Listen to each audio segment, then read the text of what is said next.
entendi. Essa política europeia é vista por alguns como até discriminatória. Esse controle de fluxos migratórios por parte dos países europeus fez com que muitos refugiados, devido à Primavera Árabe, devido aos conflitos da Primavera Árabe, buscassem abrigo em outros países africanos, dentro do próprio continente africano.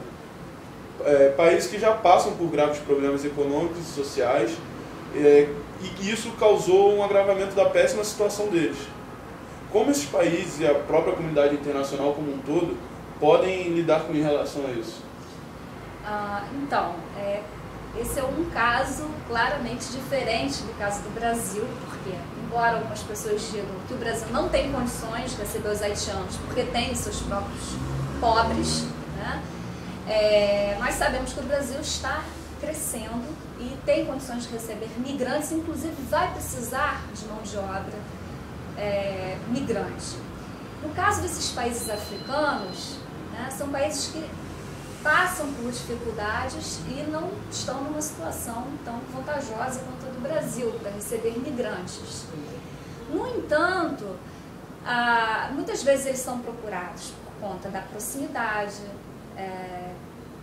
física, da proximidade linguística, e cada comunidade internacional, através por meio das suas organizações internacionais, como a ONU, e com a agência da ONU, a Acnur, tentar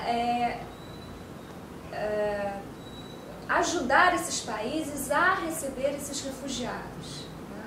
Então, essas políticas elas têm que ser conversadas, tratadas, discutidas entre esses governos africanos que precisam de ajuda para receber esses refugiados e a ONU.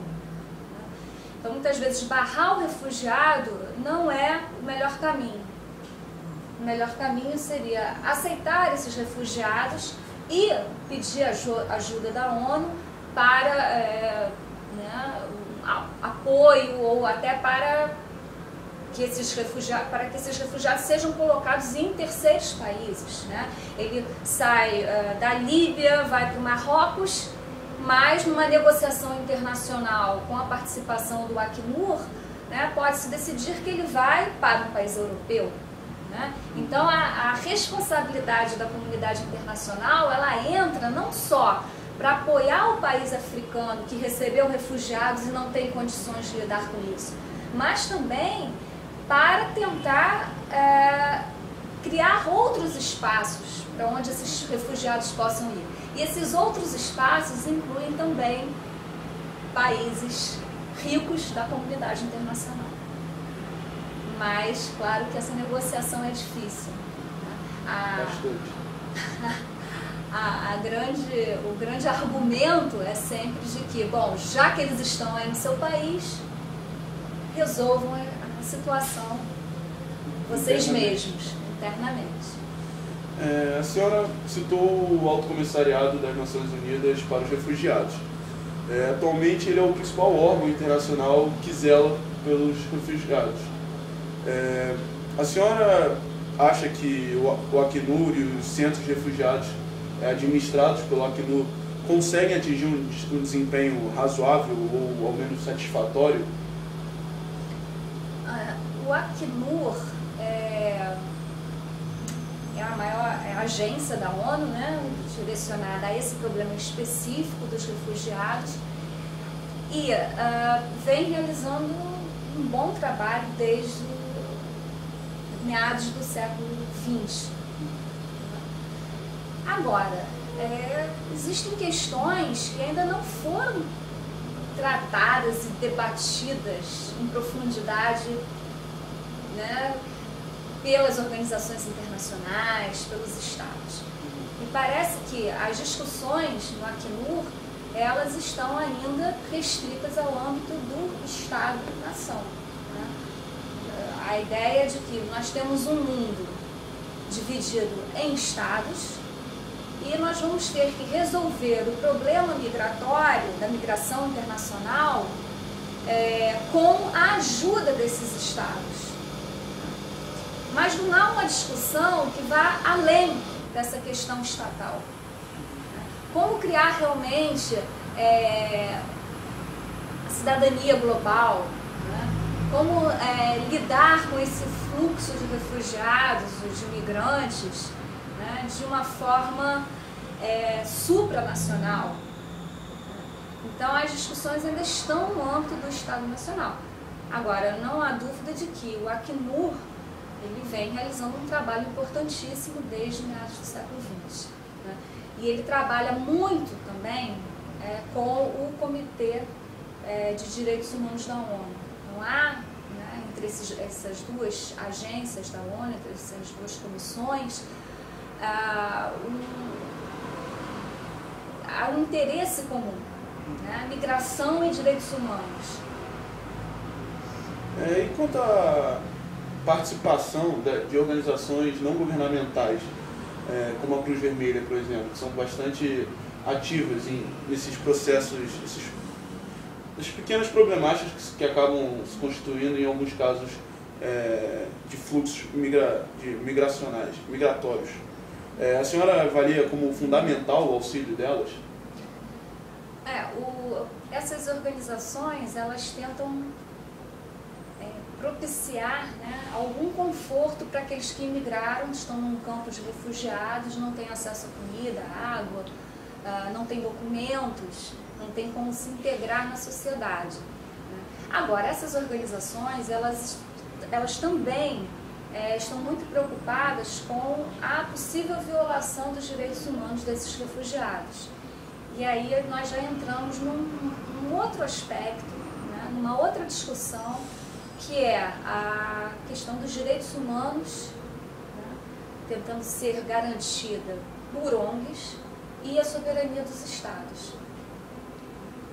Então, a ajuda ao refugiado ela é importante, mas nós temos que pensar até que ponto essas ONGs elas não tratam de direitos humanos e, de uma certa forma, incomodam os estados nos quais elas estão atuando.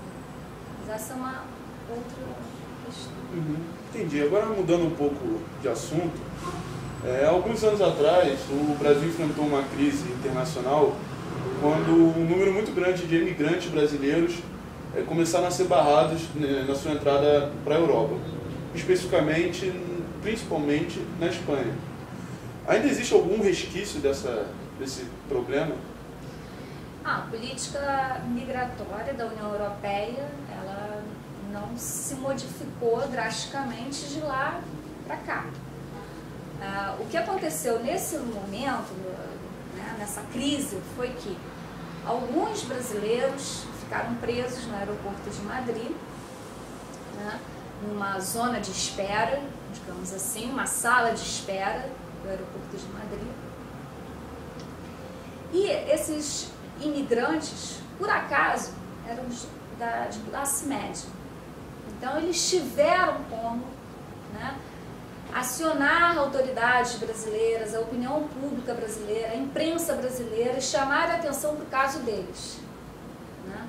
Agora, quantos imigrantes brasileiros que não eram de classe média, que não tinham um contato no Itamaraty, que não tinham um contato na imprensa, ficaram também na sala de espera e ninguém ficou sabendo que isso tinha ocorrido.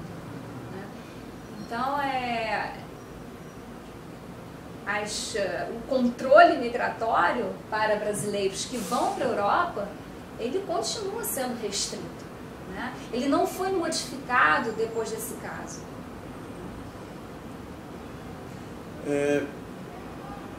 Mudando de assunto mais uma vez, apesar de atualmente essa discussão estar em baixa no cenário internacional, um grande número de mexicanos continua atravessando a fronteira com os Estados Unidos todo ano.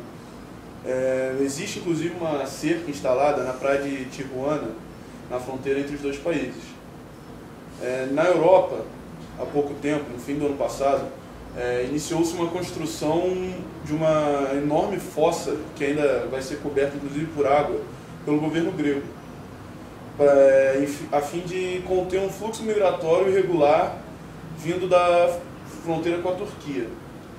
Como o senhor analisa esse tipo de medidas radicais de contenção? Como eu disse no caso da Europa, né, a política da Europa para o norte da África é uma política de segurança. Então, esses processos, né, essas políticas radicais de contenção da migração, elas acabam transformando a migração num problema de segurança. É o que se chama nos estudos migratórios de um processo de securitização das migrações. O migrante ele é visto como uma ameaça, ele é um outro que vai incomodar quando entrar, né? Seja o haitiano, seja o turco na Grécia, seja o líbio na Europa. Então, a visão que se tem hoje sobre o migrante, né, ela é negativa. É de que ele é um outro bárbaro, né, que vai invadir o seu território. Porque nós raciocinamos de acordo com a lógica territorial, de que nós temos um território e esse território pertence apenas aos nacionais de um determinado país. Então, qualquer um que seja diferente, que queira entrar nesse território, é visto como uma ameaça. Então, é um processo de securitização das migrações, que é extremamente preocupante, que vem avançando cada vez mais nos últimos anos. Agora, para terminar, voltando a falar de Brasil, com o país se tornando um ator cada vez mais importante, mais influente no cenário internacional, sendo uma das principais economias do mundo, é possível pensar, cogitar que o Brasil pode ser, junto com os Estados Unidos, o principal destino dos imigrantes latino-americanos?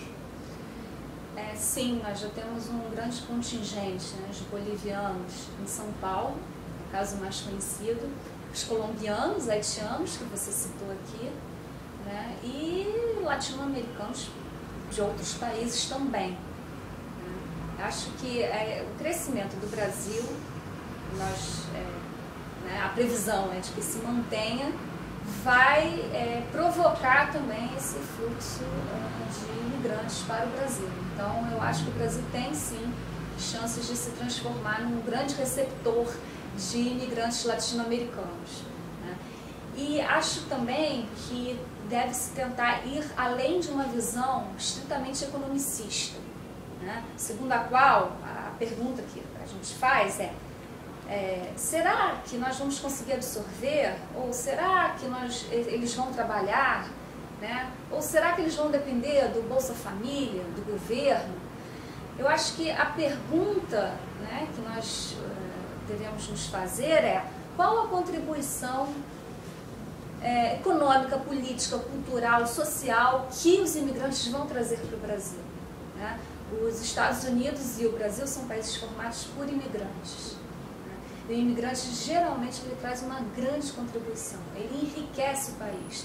Esse aspecto, eu acho que ele fica muito em segundo plano nos debates. E o Brasil, para entrar nessa fase agora de um país de imigrantes, ele precisa também pensar sobre essas questões. E não apenas sobre o aspecto econômico da migração. É um bom ponto de vista. Bom, professora, muito obrigado. Foi muito bom contar com a sua participação. Esperamos que essa seja a primeira de muitas. Okay. Obrigado e até a próxima.